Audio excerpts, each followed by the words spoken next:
नमस्ते दोस्तों, हम लोग की फ्री विज्ञान क्लासेस की सीरीज चल रही है और ये हमारी तीसरी क्लास है। फ्री विज्ञान क्लासेस की सीरीज में तीसरी क्लास है। हम लोग किसकी तैयारी कर रहे हैं? हम लोग तैयारी कर रहे हैं जितना भी सीजीपीएससी या सीजी व्यापम में विज्ञान के क्वेश्चन आते हैं, चाहे वो हो एसआई। आपको तो पता है एसआई एग्ज़ाम आया हुआ है ना? एसआई एग्ज़ाम आया हुआ है, तो एसआई एग्ज़ाम में आपको पता है कि एसआई एग्ज़ाम में 4 से 5 क्वेश्चन आपके किसके आते हैं? विज्ञान के आते हैं। 4 से 5 क्वेश्चन विज्ञान के। 4 से 5 क्वेश्चन का मतलब क्या होता है? 4 से 5 क्वेश्चन का मतलब है आपका 15 नंबर का सीधे विज्ञान से पूछता है। आपका प्रयोगशाला परिचारक है, प्रयोगशाला परिचारक भी आप भरे ही होंगे, बहुत सारी पोस्ट आई थी इस बार। प्रयोगशाला परिचारक में तो पूरा 60 नंबर का ही साइंस आता है, ठीक है। आपका सीजीपीएससी में भी 5 से 6 नंबर का हमेशा साइंस के क्वेश्चन पूछते हैं, मतलब पूरा 5 से 6 क्वेश्चन, मतलब 10 नंबर का।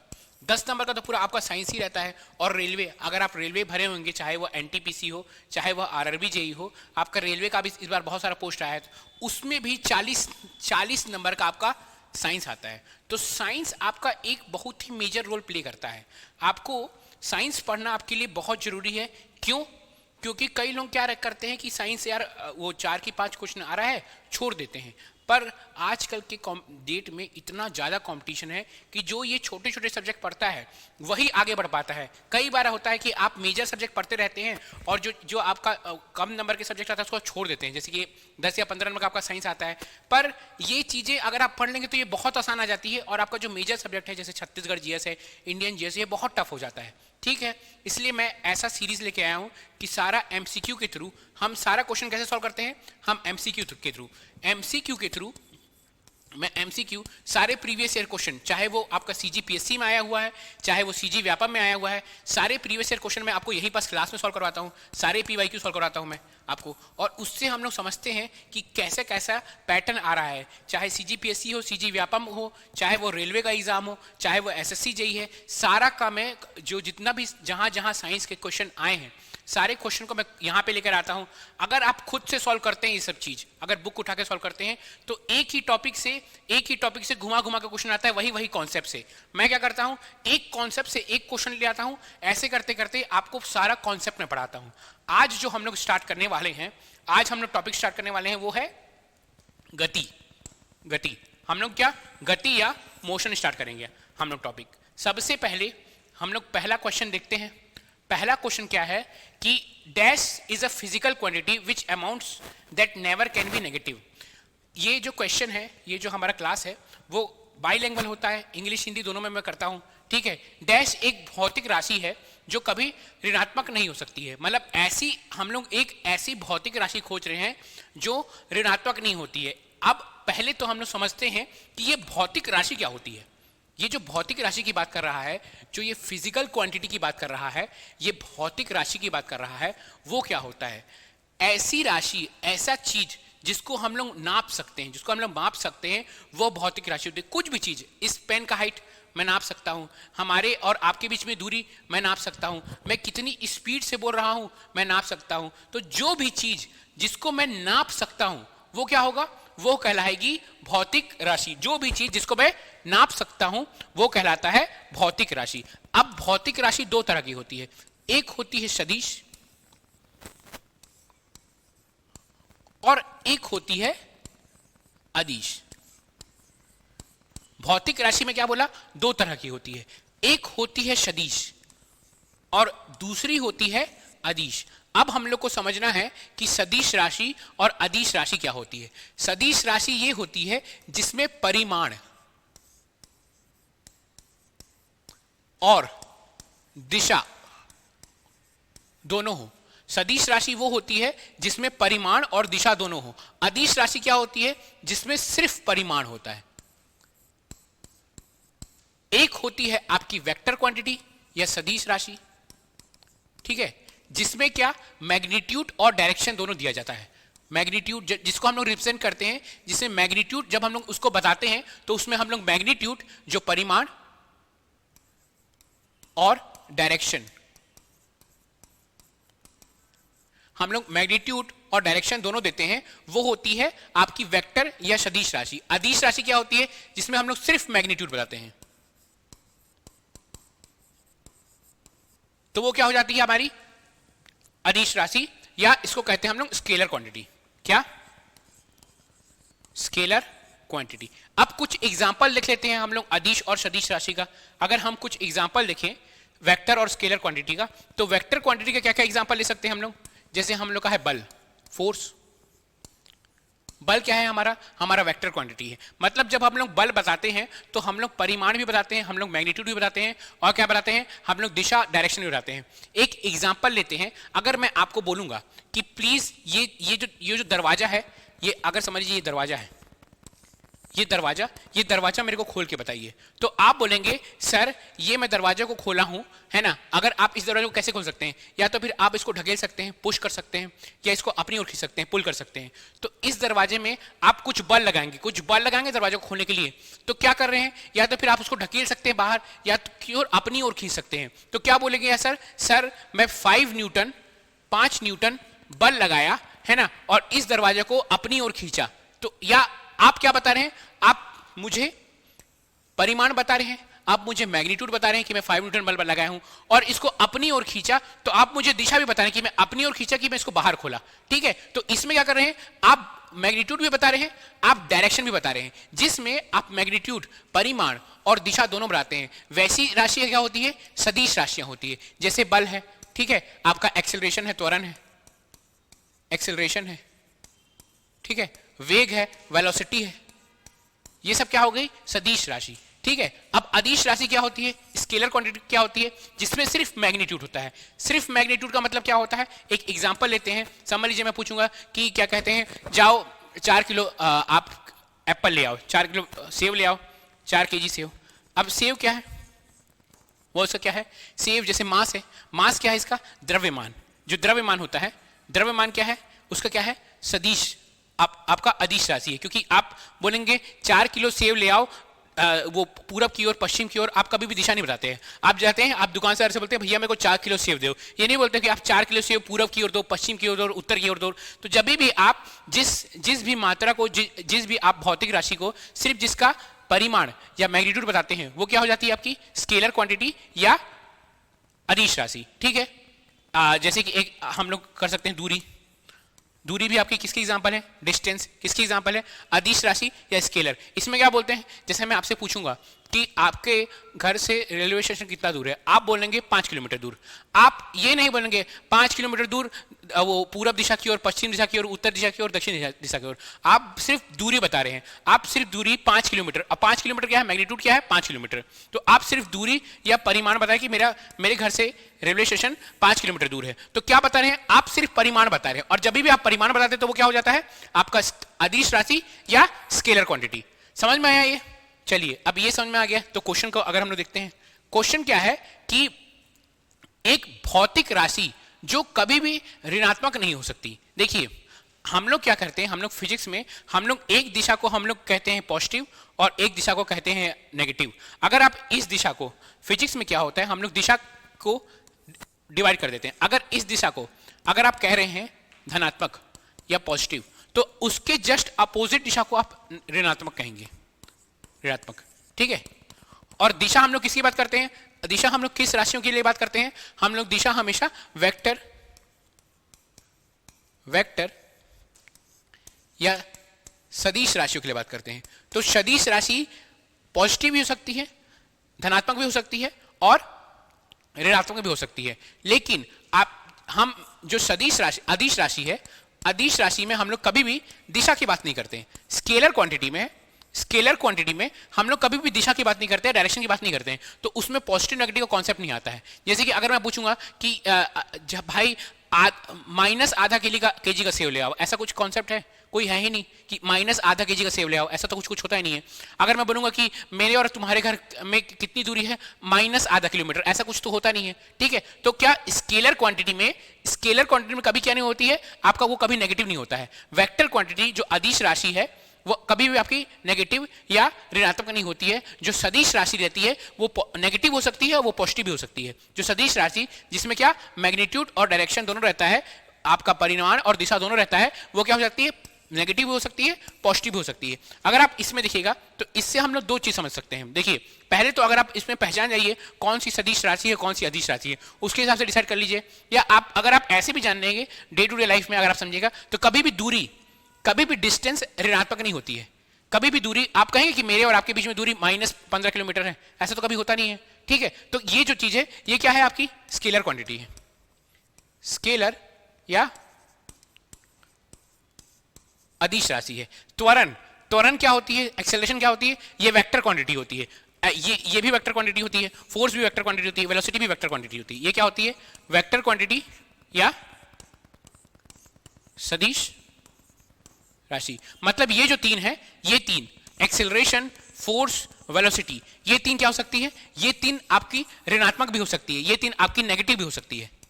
एक दिशा में पॉजिटिव लेंगे तो दूसरे दिशा में उसके जस्ट अपोजिट वाली दिशा में हम लोग उसको हमेशा नेगेटिव लेंगे। ठीक है, लेकिन ये हमेशा जो आपकी डिस्टेंस होती है, जो दूरी होती है, वो हमेशा पॉजिटिव होती है। देखिए एक ही क्वेश्चन से हम लोग कितना सारा चीज समझ लिए। ठीक है, चलिए आगे बढ़ते हैं, नेक्स्ट क्वेश्चन देखते हैं। नेक्स्ट क्वेश्चन है आपका, क्या बोल रहा है, dash is used to describe overall motion of an object to find its final position in the term of initial position is at a given time.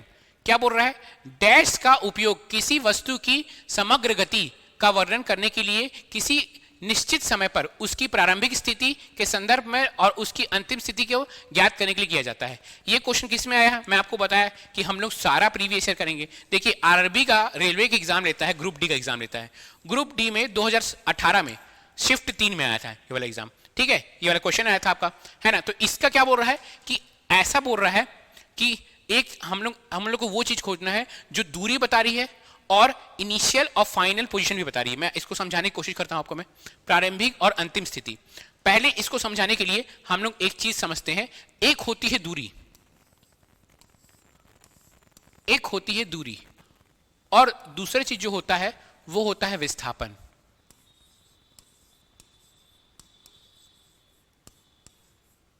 क्या बोला मैं, एक होती है दूरी या एक होता है डिस्टेंस और एक होता है डिस्प्लेसमेंट।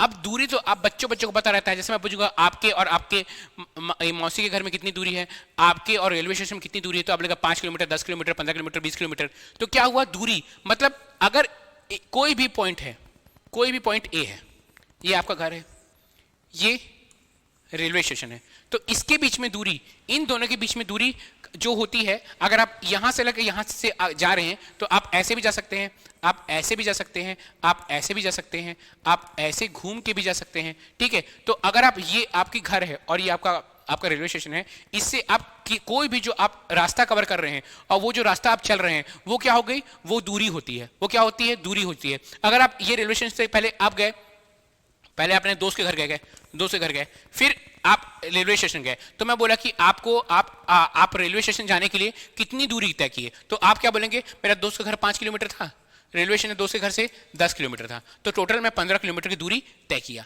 ये होती है दूरी। अब विस्थापन क्या होती है, सबसे छोटी दूरी बिटवीन प्रारंभिक पोजीशन, मतलब प्रारंभिक स्थिति जो आपका घर था, और अंतिम स्थिति।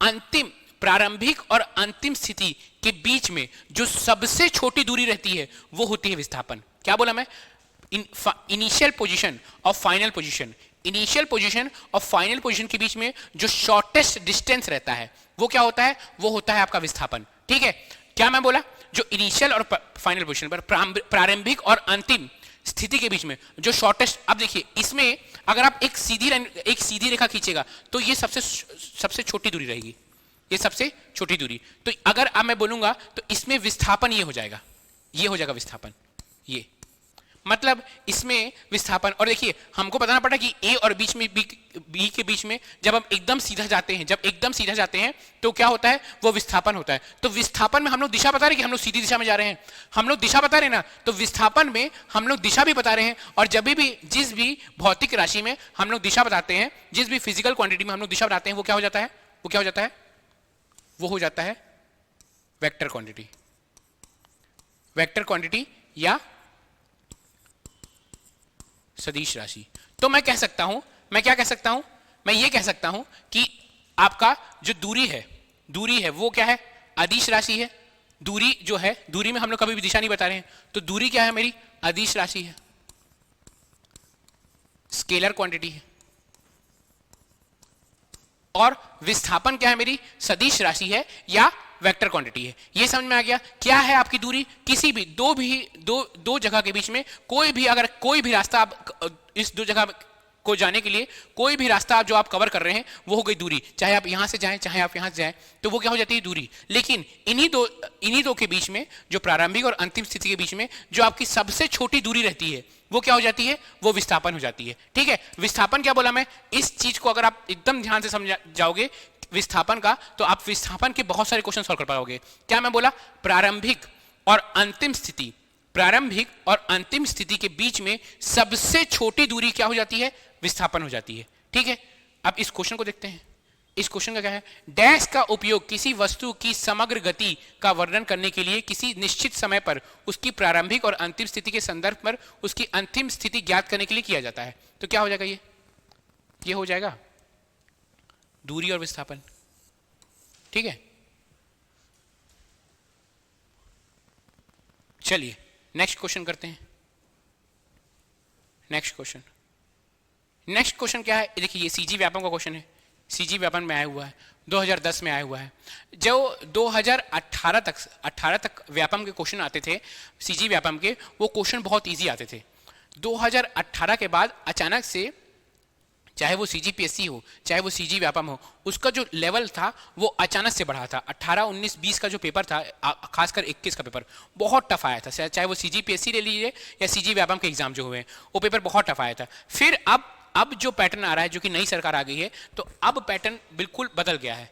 अब कथन कहने से ज्यादा क्वेश्चन आ रहे हैं, क्वेश्चन लेंदी हो रहे हैं। ठीक है, तो आप समय के हिसाब से अपने आप, जिस तरह से सीजीपीएससी सीजी व्यापम अपने क्वेश्चन को बदल रहा है, आप उसी समय के हिसाब से आपको भी अपने लेवल बदलना है। अगर आप प्रीवियस ईयर क्वेश्चन सॉल्व कर रहे हैं और 18-19 तक क्वेश्चन सॉल्व करके छोड़ दे रहे हैं, तो आपके लिए बहुत मुश्किल हो जाएगा। आप क्या कीजिए, आप समझिए जो अभी जो एग्जाम्स हुए हैं ना, चाहे वो आपका ये हुआ है, हॉस्टल वार्डन हुआ है, ठीक है, और जो एग्जाम्स हुए हैं उसका पैटर्न देखिए, उसका पैटर्न कैसा पूछ रहा है। आगे भी एग्जाम वैसे ही पैटर्न में पूछेगा, इसलिए आप इसको समझिए। जैसे कि अगर अभी बहुत सारा प्रयोगशाला वाले एग्जाम हुए हैं, तो उसका पैटर्न देखिएगा। आप कभी ध्यान देंगे, साइंस को थोड़ा सा कठिन पूछ रहा है।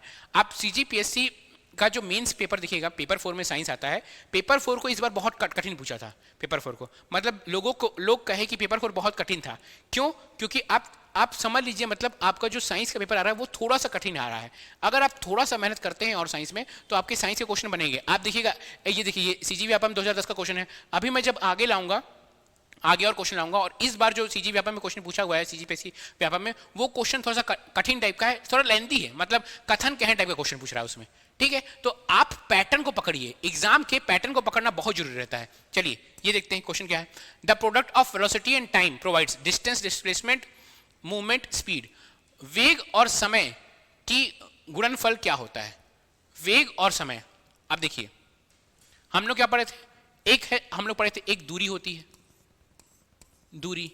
एक क्या होती है? एक होती है विस्थापन। हम लोग क्या जानते हैं दूरी के बारे में? अभी तक हम लोग क्या पढ़ चुके हैं कि ये क्या है, यह एक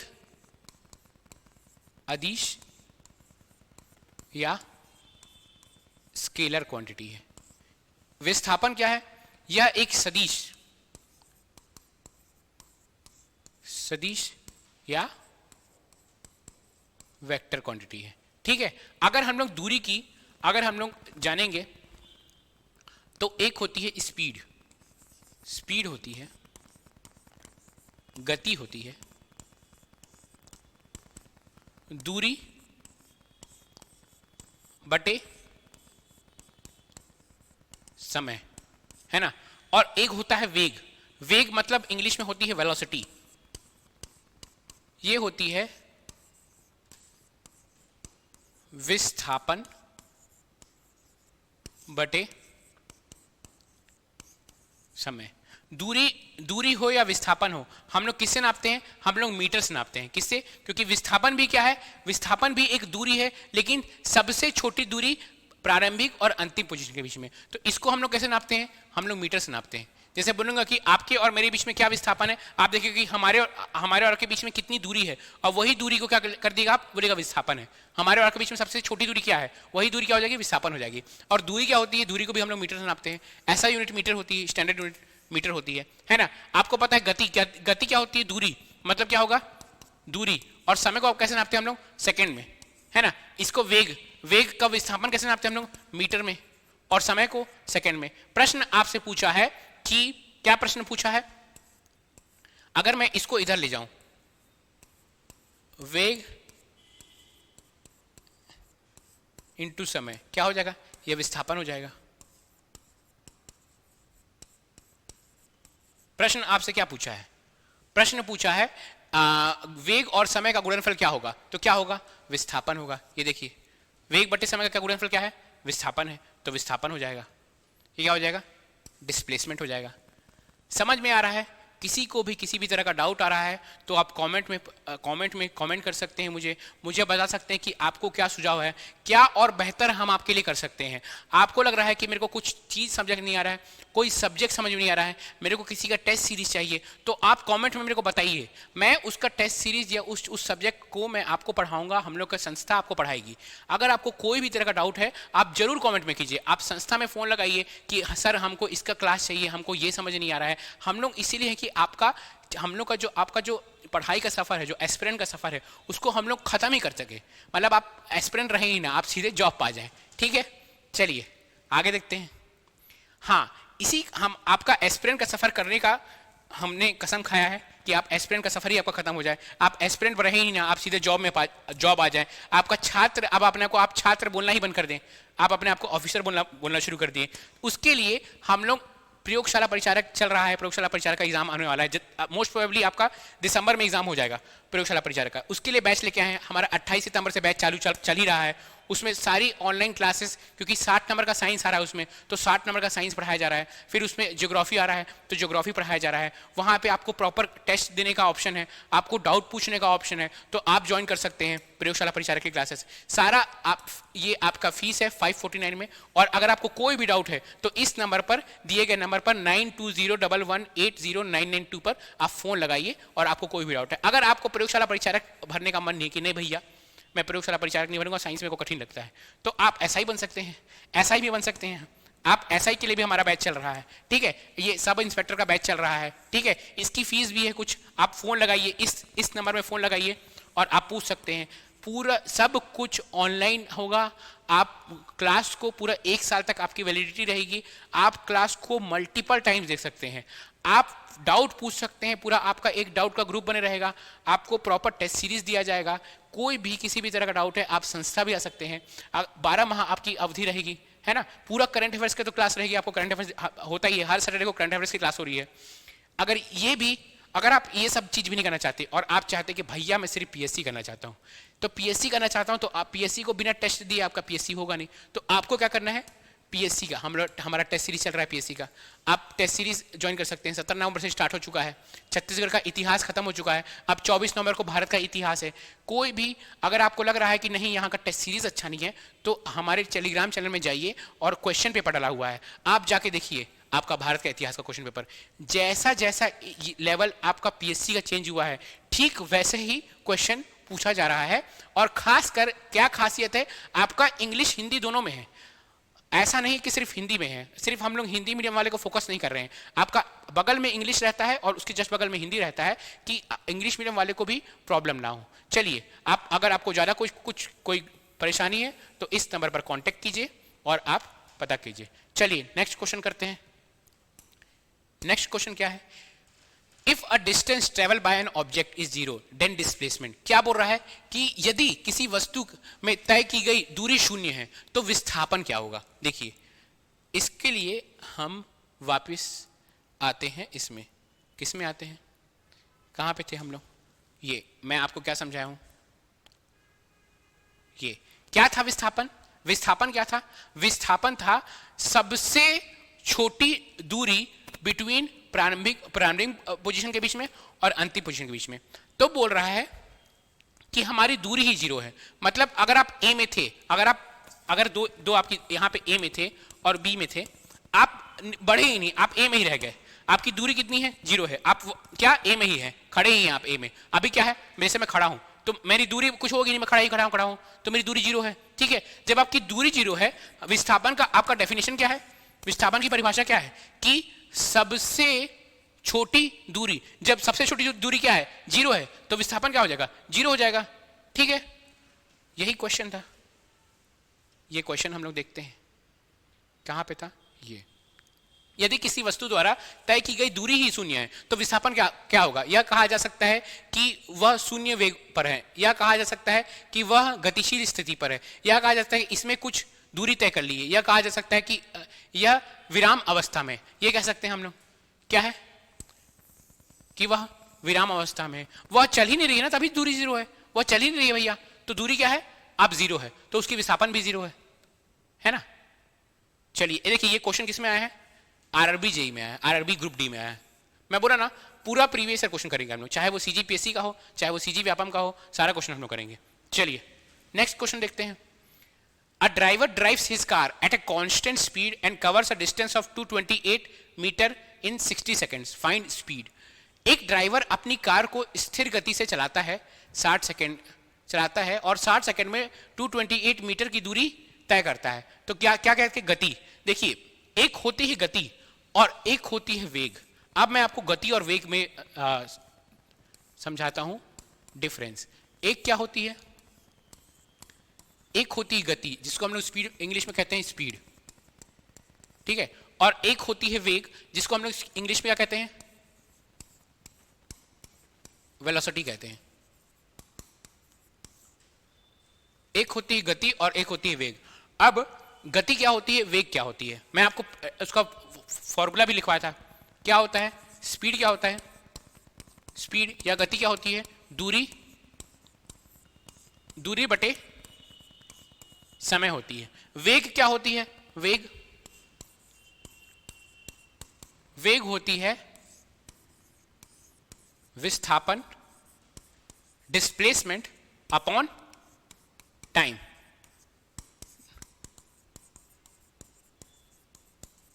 हम लोग जाने थे कि जो हमारी दूरी है, दूरी क्या होती है, दूरी एक क्या रहती है, अदिश राशि रहती है, स्केलर क्वांटिटी रहती है दूरी।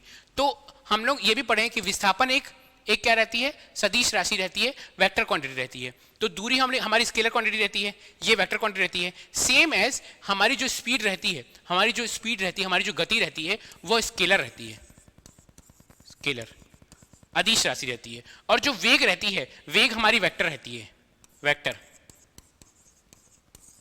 मतलब इसमें हम लोग क्या चाहिए, इसमें हम लोग को दिशा भी चाहिए, और क्या ये क्या बताएगा, गति भी बताएगा, दिशा बताएगा। तो आप इसको ये भी कह सकते हैं, जो दूरी दिशा बताएगी वो वेग कहलाएगी। अगर दूरी को हम लोग, वो दूरी जो दिशा बताती है, उसी को हम लोग क्या कहते हैं, वेग कहते हैं। ठीक है, क्वेश्चन क्या है हमारा, क्वेश्चन तो मेरे को याद ही नहीं आ रहा है, क्या था क्वेश्चन यार, पढ़ाते पढ़ाते मैं क्वेश्चन ही भूल गया। क्या पूछ रहा है, गति पूछ रहा है, गति। तो हम लोग को पता है गति क्या होती है भैया,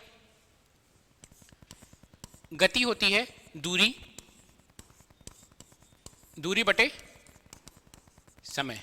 हम लोग हमेशा दूरी को किस में लेते हैं, ऐसा यूनिट में लेते हैं, स्टैंडर्ड यूनिट में लेते हैं। ऐसा यूनिट क्या है, दूरी की मीटर, समय की सेकंड। तो क्वेश्चन क्या दिया है, 288 बटे 60 है ना, 6 21, इसका आ जाएगा 3.8 मीटर पर सेकेंड।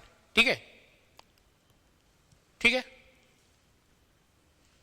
आया समझ में आया आपको। किसी को भी किसी भी तरह का डाउट है, अगर आपको किसी भी तरह का डाउट है तो कमेंट में पूछिए। ठीक है, कोई भी डाउट आ रहा है तो आप कमेंट में पूछिए, मैं आपको जवाब दूंगा। कोई भी मुश्किल, कोई भी डाउट है तो कमेंट में पूछिए। चलिए, है ना, आगे बढ़ते हैं। इसका आंसर आएगा 4.624 ये। ठीक है, चलिए आगे बढ़ते हैं, है ना। चलिए, ये नेक्स्ट क्वेश्चन, ये वाला क्या है, किरण swims in 90 meter long pool. She covers 360 meter in 2 hours by swimming from one end to the other end and back along the same position of straight line path. Find the average velocity of किरण. मतलब बोल रहा है किरण 90 metre लंबी pool है, एक pool है यहाँ से लेकर यहाँ तक, ये क्या है 90 मीटर लंबी पूल है, 90 मीटर लंबी पूल में तैरती है, ठीक है। वह सीधे रास्ते एक ही स्थिति में एक छोर से दूसरी ओर जाती है। मतलब क्या जाती है, किरण यहाँ से स्टार्ट की, ये गई ये गई ये गई ये यहाँ तक पहुँच गई, फिर क्या हुआ, फिर वो वापस आ गई, है ना। तो कितना हुआ, 90 गई और 90 वापस आ गई, तो 360, ठीक है, 360 जाती है, 360 मीटर की दूरी तय करती है। क्या पूछ रहा है, find the average velocity of Kiran. पूछ रहा है किरण की औसत गति क्या है, औसत वेग, गति नहीं, औसत वेग। देखिए हम लोग गति और वेग पढ़ चुके हैं, अब औसत वेग क्या होता है। औसत मतलब एवरेज, एवरेज वेग, एवरेज वेग या औसत वेलोसिटी वो होती है total displacement upon total time. अब इसमें हम लोग को पहले निकालना है डिस्प्लेसमेंट। डिस्प्लेसमेंट इसका क्या होगा, प्रश्न बोल रहा है कि एक 90 मीटर लॉन्ग पूल है, समझ लीजिए यहां से पूल है, स्विमिंग पूल है आपका, ये स्विमिंग पूल, ये जो है, ये जो दूरी है यह 90 मीटर है, ये जो दूरी है यह आपकी 90 मीटर की पूल है।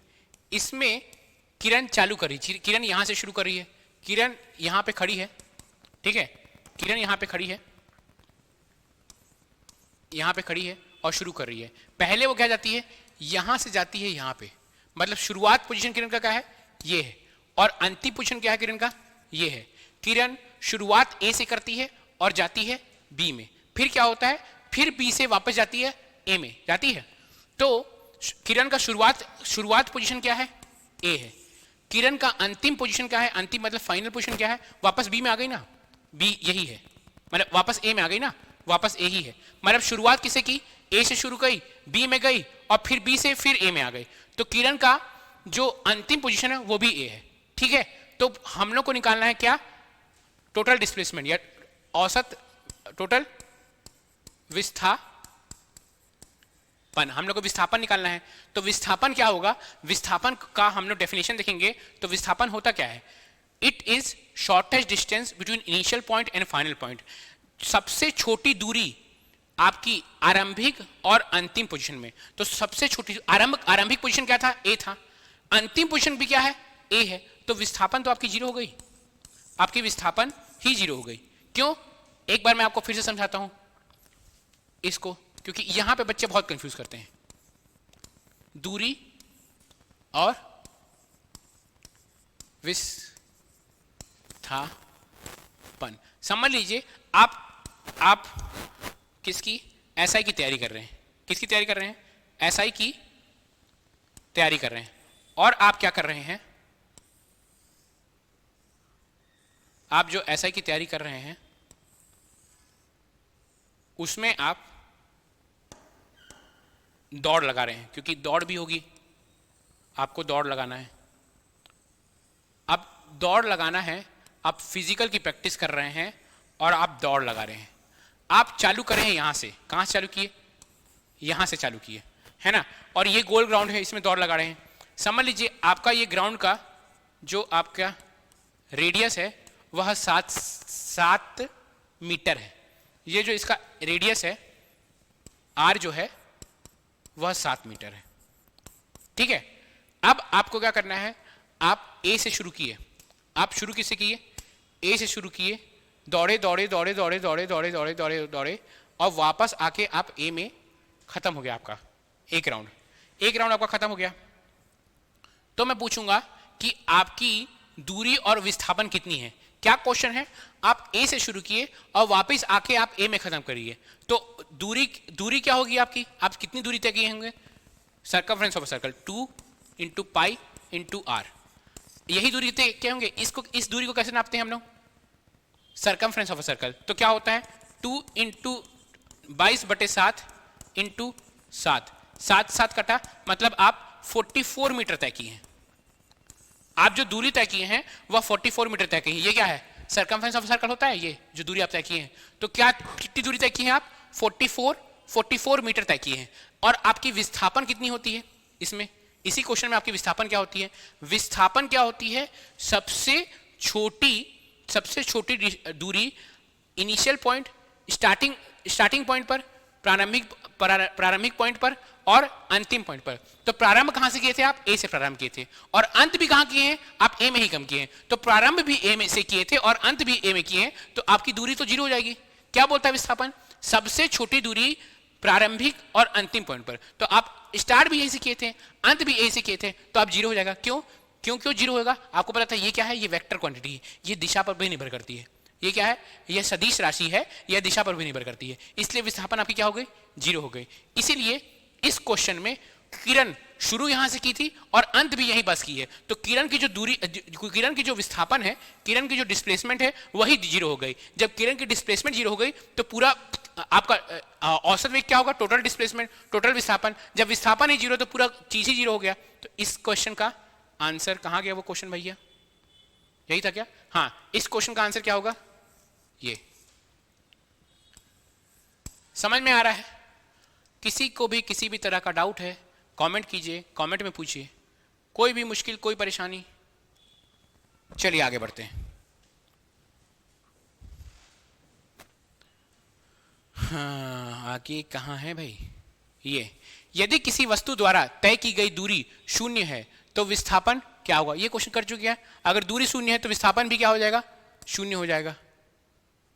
तय की गई दूरी 0 है। If a distance travelled bye an object is 0, what will displacement, इस क्वेश्चन को हम लोग कर चुके हैं, 0 हो जाएगा।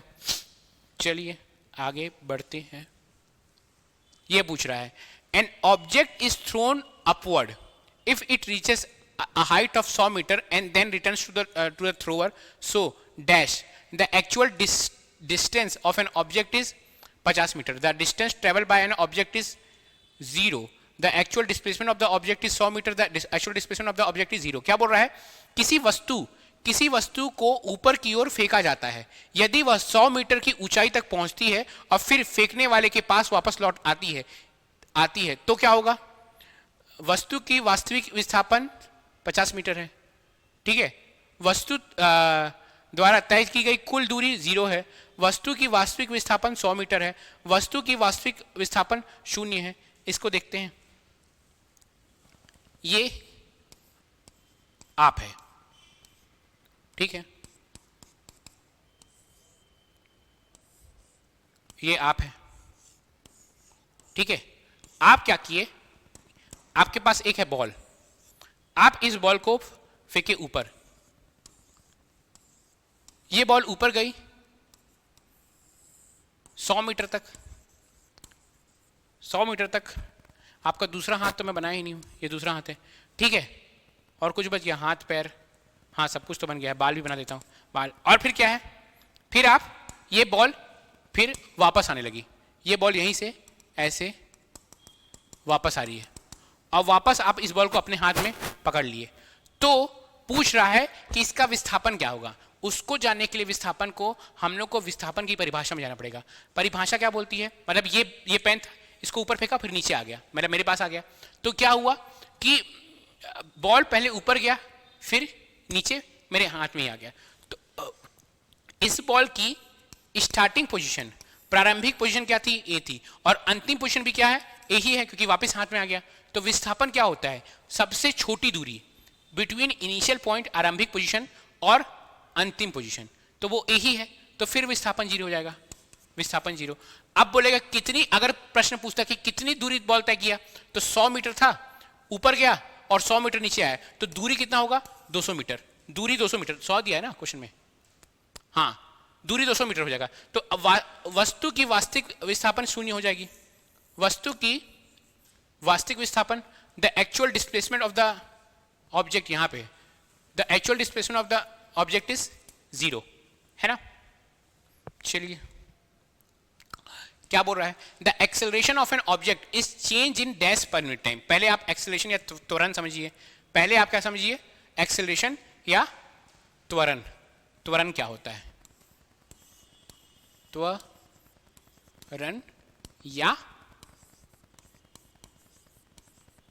एक्सेलरेशन।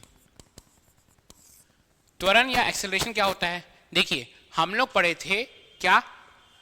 वेग पढ़े हैं। वेग क्या होता है? विस्थापन समय के हिसाब से कैसे बदलता है उसको कहते हैं वेग। क्या होता है वेग? किसी भी ऑब्जेक्ट का, किसी भी वस्तु का विस्थापन, जब वो विस्थापन की दर को क्या कहिएगा आप? क्या कहिएगा? वेग या वेलोसिटी कहिएगा। वेलोसिटी क्या पढ़े हम लोग? पहले हम लोग वेग देखते हैं। वेग क्या होता है? वेग क्या होता है? किसी भी वस्तु का विस्थापन की दर, rate of change of displacement is called velocity. अब वेलोसिटी क्या समझ लिया आप? अगर आप ये जा रहा है, ये ऐसे से जा रहा है, समय बढ़ रहा है और इसका विस्थापन भी होता जा रहा है, ये ऐसे से जा रहा है, तो इसका जो विस्थापन का दर है समय के साथ, वो क्या हो जाता है? आपका वेलोसिटी। क्या हो जाता है आपका? वेलोसिटी। क्या हुआ? विस्थापन। अरे यार मिट जा। क्या होता है वेलोसिटी या वेग? विस्थापन बटे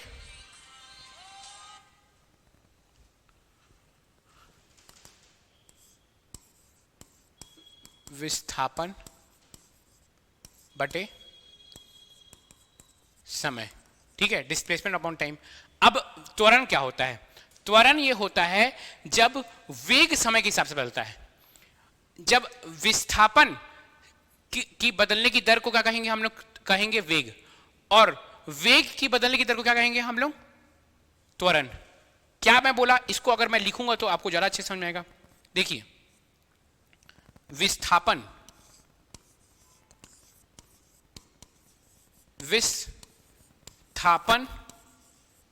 को बदलने की दर या रेट ऑफ चेंज ऑफ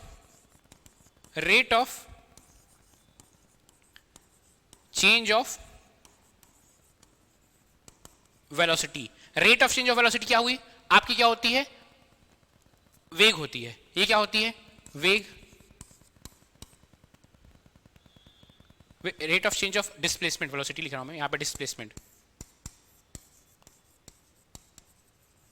ठीक है, ये क्या होती है? वेलोसिटी होती है। ठीक है, अब मैं बोला त्वरण क्या होता है? जब विस्थापन को बदलने की दर को हम लोग वेग कहते हैं, तो त्वरण किसको कहते हैं? त्वरण होता है हम लोग का वेग को बदलने का दर।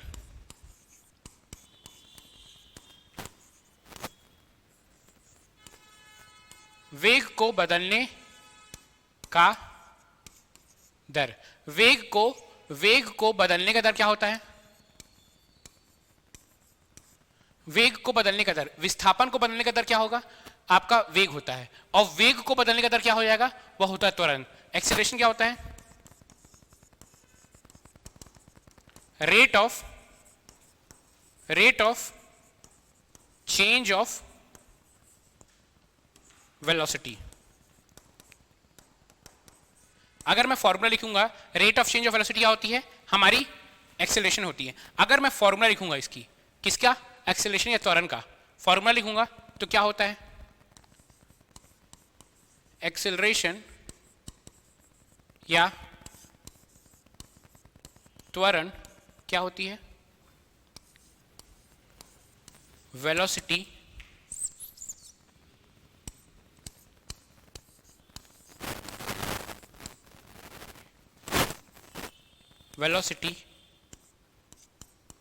टाइम।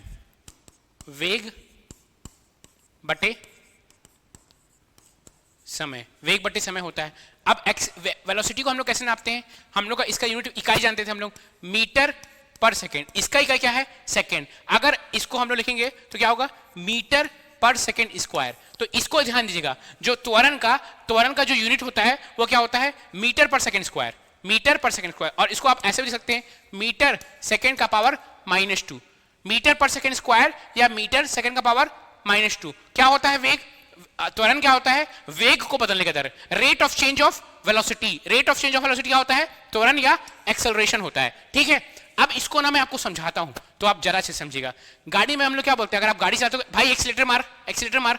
जैसे जैसे एक्सीलेटर मारते हैं क्या होता है, आपकी जो स्पीड है वह बढ़ते जाती है। आप देखिए, आप गाड़ी को उसको एक्सीलेटर क्यों कहते हैं? जब आप गाड़ी चलाते हैं, स्कूटी चलाते होंगे, आप बाइक चलाते होंगे, तो इसको क्या बोलते हैं? भाई एक्सीलेटर घुमा। एक्सीलेटर घूमता है तो क्या आपका क्या होता है? वेग बढ़ता है, स्पीड बढ़ता है, वेग बढ़ता है। और वेग बढ़ता है और समय तो बढ़ता ही रहता है, समय बढ़ ही रहा है। तो ये जो वेग बढ़ रहा है समय के साथ, वो होता है एक्सेलरेशन।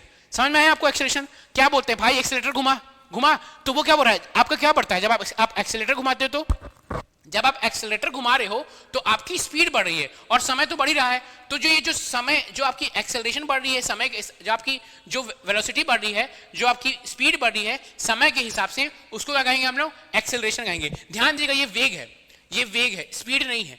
ये वेलोसिटी है, स्पीड नहीं है। तो वेग जब समय के हिसाब से बदलता है तो वो एक्सेलरेशन कहलाता है। जब हमको पता है कि वेग क्या है, एक वेक्टर क्वांटिटी है, वेग एक सदिश राशि है, तो एक्सेलरेशन भी एक सदिश राशि हो जाती है, वेक्टर क्वांटिटी हो जाती है। एक्सेलरेशन भी एक सदिश राशि, वेक्टर क्वांटिटी हो जाती है। अब देखिए, एक्सेलरेशन के साथ मैं आपको एक और चीज फील कराना चाहता हूं। फिजिक्स ना पूरा फील के बराबर, फील समझना चाहिए आपको फिजिक्स। एक्सेलरेशन क्या होता है? जब आप समझ लीजिए कि आप मेरे पीछे बैठे हैं, मैं गाड़ी चला रहा हूं 40 की स्पीड में, मैं अचानक से गाड़ी को घुमा दिया तो क्या हुआ? आप पीछे हो गए। या मैं जोर से ब्रेक मार दिया तो आप आगे फेंका गए। क्यों ऐसा हो रहा है? क्यों ऐसा हो रहा है? जड़त्व के कारण, जड़त्व के नियम के कारण। जड़त्व का नियम हम लोग पढ़ेंगे आगे, नेक्स्ट जो हमारा वीडियो आएगा उसमें हम लोग जड़त्व का नियम पढ़ेंगे, फोर्स ऑफ इनर्शिया। और क्या होता है, जहां जहां एक्सेलरेशन आएगा, जहां जहां एक्सेलरेशन आएगा, न्यूटन के सेकंड नियम के हिसाब से, अगर आपके पास मास है, आपके पास तो मास होगा ही, है ना? आप कितने केजी को, 5 केजी, 10 केजी, 15 केजी। और जहां जहां एक्सेलरेशन आएगा वहां वहां क्या आएगा? बल आएगा। बल क्या होता है? F is equal to ma। ये न्यूटन का सेकंड लॉ ऑफ मोशन बोलता है। Force is equal to rate of change of displacement.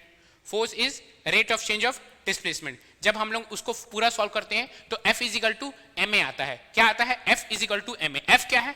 Force है, बल है। फोर्स क्या है? F क्या है? फोर्स है, बल है, जिसको हम लोग न्यूटन से करते हैं। M क्या है? मास है, जो हम लोग केजी से नोट करते हैं। मास का यूनिट क्या होता है? केजी। और अभी तो पढ़ेगा हम लोग, A क्या है? त्वरण है, मीटर पर सेकेंड स्क्वायर। तो Newton is equal to KG metre per second square. ठीक है, क्वेश्चन देखते हैं हम लोग। क्वेश्चन कहां था? क्वेश्चन भैया, यही क्वेश्चन था? नहीं, कौन सा क्वेश्चन नंबर था?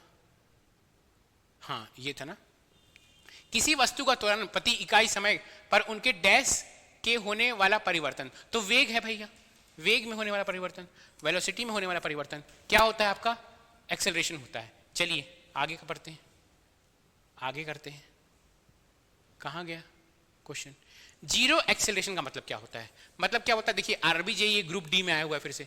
जीरो एक्सेलरेशन का मतलब क्या होता है? Velocity of object is constant, वस्तु का वेग स्थिर है।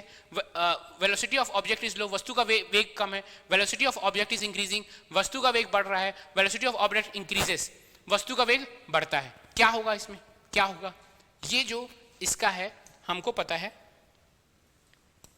A is equal to V upon T। त्वरण, एक्सेलरेशन, त्वरण इज इक्वल टू वेग बटे समय।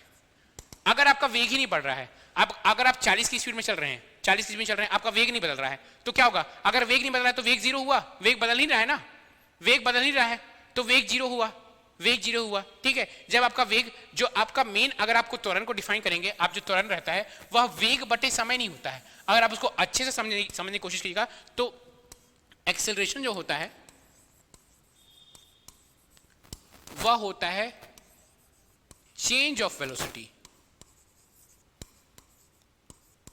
Velocity with time. और कह सकता हूं मैं, त्वरण वेग का बदलाव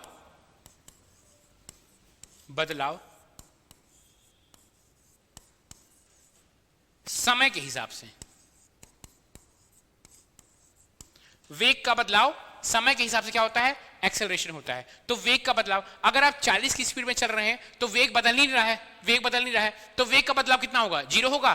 तो अगर आप 40 की स्पीड में चल रहे हैं तो आपको एक्सेलरेशन नहीं होता है ना, 40 की स्पीड में चल रहे हैं तो आपको एक्सेलरेशन नहीं होता है, आप ऐसे खड़े रहते हैं। लेकिन जैसे मैं 40 से 50 करूंगा तो आप पीछे हो जाएंगे। क्यों पीछे होंगे, क्योंकि आपके ऊपर कुछ बल लगेगा। कैसे पता चल रहा है बल लगेगा, देखिए जब आप 40 की स्पीड में आप आज अगर आपको समझ में नहीं आ रहा तो आप गाड़ी चलाइएगा, 40 की स्पीड में मत गाड़ी चलाते रहिएगा, आप ऐसे ही बैठे रहिएगा गाड़ी में, गाड़ी चलते रहेगा। जैसे आप तुरंत एक्सीलेटर को जोर से घुमाइएगा, 40 से 50 हुआ तो आप पीछे हो जाओगे। क्यों पीछे हो जाते हो, क्योंकि हमको पता है कि एक्सीलरेशन के साथ क्या आता है, हमेशा फोर्स आता है, क्योंकि आपके पास मास है, आपका शरीर है, आपके पास मास है, F = ma आएगा। आप पीछे हो रहे हो तो कुछ ना कुछ बल लग रहा है, आप पीछे होते तो कुछ बल लगेगा तभी आप पीछे होगे ना, अपने से तो पीछे होने वाले नहीं हो भैया। एक बार बताओ, अगर आप मैं यहाँ पे खड़ा हूँ, कोई जब तक मेरे को कोई बल नहीं लगाएगा मैं इसको यहाँ से हिल नहीं पाऊंगा, यहाँ से मैं हिलूंगा नहीं। अगर मैं पीछे हो रहा हूँ तो मेरे को कोई बल लगा रहा है, मैं अभी क्यों पीछे हो रहा हूँ, मैं अपने ऊपर बल लगा रहा हूँ, अपने शरीर पर बल लगा रहा हूँ।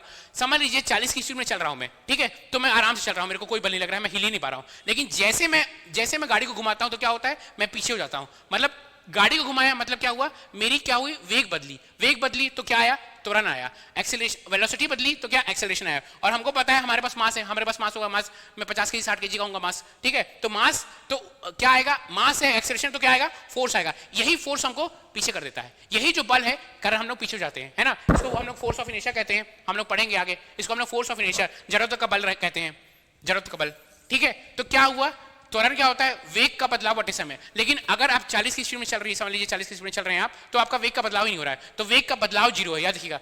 त्वरण वेग बटे समय नहीं होता है, वेग का बदलाव, वेग समय के साथ कैसे बदल रहा है वो होता है त्वरण, ठीक है।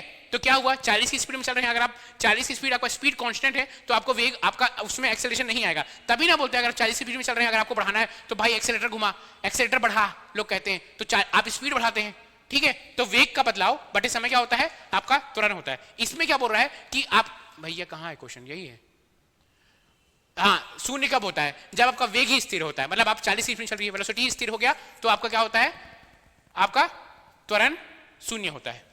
चलिए आगे बढ़ते हैं। पॉजिटिव एक्सेलरेशन क्या होता है और एक नेगेटिव एक्सेलरेशन क्या होता है, ये मैं आपको समझाता हूं। एक पॉजिटिव एक्सेलरेशन होता है धनात्मक त्वरण, और एक होता है ऋणात्मक त्वरण, ये आपको समझाता हूं। देखिए हम लोग पढ़े त्वरण, त्वरण होता है वेग का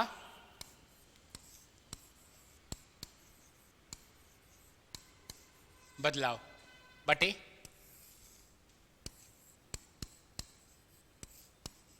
समय। देखिए